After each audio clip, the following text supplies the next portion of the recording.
Hello, welcome to another episode of PlotPoints Crazy Theories. Ooh. Anyways, I'm talking about Hearthwarming Eve, which has a lot for me to talk about, so this may run longer than most of my... First there's the whole thing about pony history. So, from what we can assume, Princess Celestia and Luna have been around for at least 1,000 years. Probably a couple hundred years longer than that. But apparently the story of Hearthwarming Eve goes back further, before the Alicorns were even in Equestria in any way, shape, or form. We've got kings, we've got varieties of tribes, so we've got that whole thing going. Now, the variety of tribes is very interesting because it has, a clear separation of ponies, which we're not used to, and it shows the various differences in the pony societies. All the unicorns are high class, which still holds true in the pony future, I suppose it would be called. The pony present, the pony past, the pony future. Well, anyways, unicorns are still high class. The Pegasus are more weathered ponies in the future, but they still do maintain most of their warlike, sporty edge. And the Earth ponies are still on the ground making stuff that people eat. Let's see. Moreover, we see that royal lines used to be rampant throughout the unicorns. Martial law was the Pegasus thing. And, of course, Earth ponies had chancellors, which means they have some sort of elect process. Which means, by American standards, they're the right ones. Supposedly. Anyways. I appear to have had my microphone down that entire time. I hope that doesn't do horrible things. Probably not. Anyways, back to business. This episode, people have had problems with a couple of things, as you may have seen in the actual cast, me and Afro Circuit talking about Twilight's magic. Now, going to explain this the way I think it works. If you don't want to believe me, you don't have to. The way I explain it makes it work as fitting with the story. Okay, so, obviously, Twilight's pulling Fluttershy.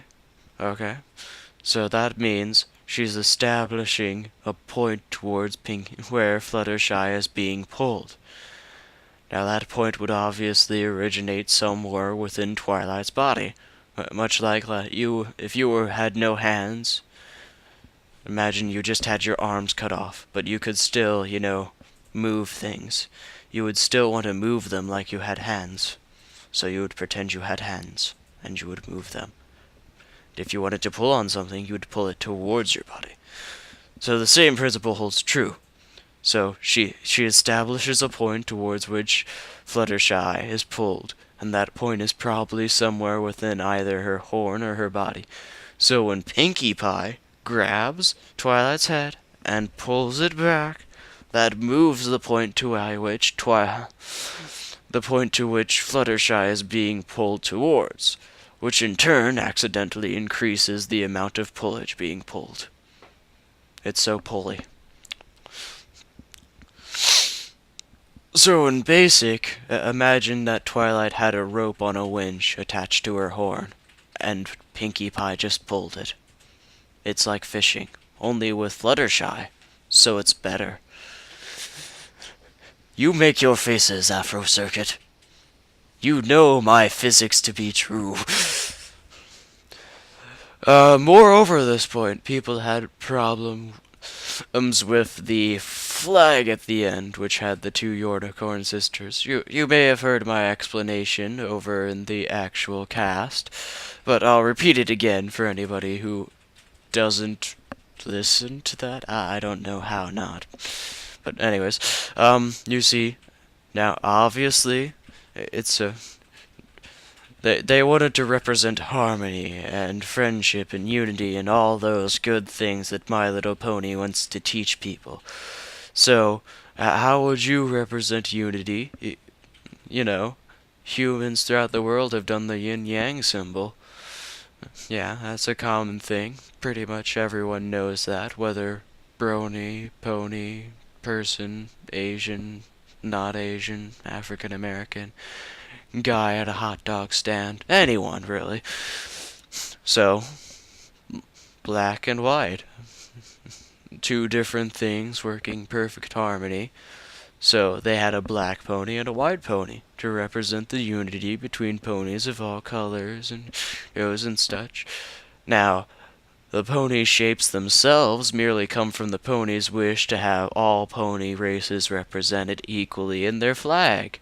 So they've got the wings of they've got the wings of a Pegasus, the horn of a unicorn, and, well, Earth ponies just have pony bodies, so they don't need much.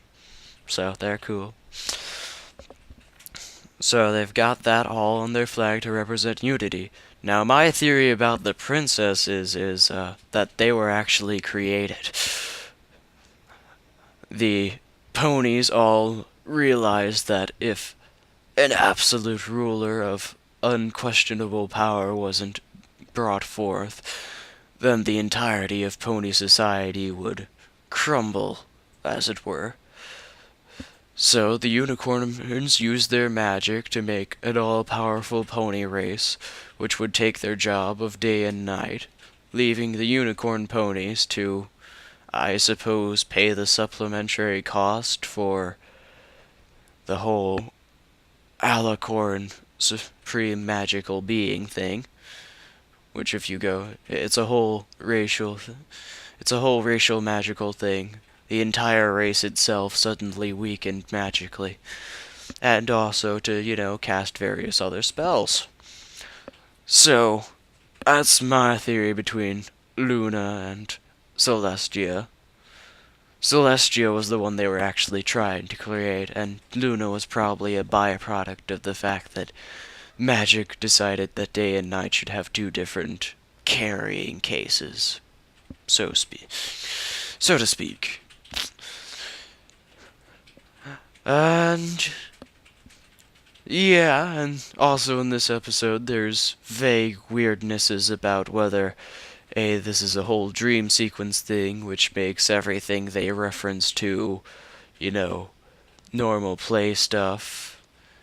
I believe it's called, oh god, I was learning about this just yesterday. It's that thing where you put something out of its place in a time period. Shakespeare did it. Other people do it. It's when you put random stuff in wrong time periods, like clocks in like ancient Egypt. Stuff like that. Or whether it's actually just an account and people could see their futures and stuff. And all kinds of things. Yeah, an anachronism. Yeah, that thing. Okay. I just got my information correct now. Okay? And that's pretty much all there is for the whole theories. My whole look at the behind the scenes here. It's pretty interesting stuff. I hope for more pony history lessons.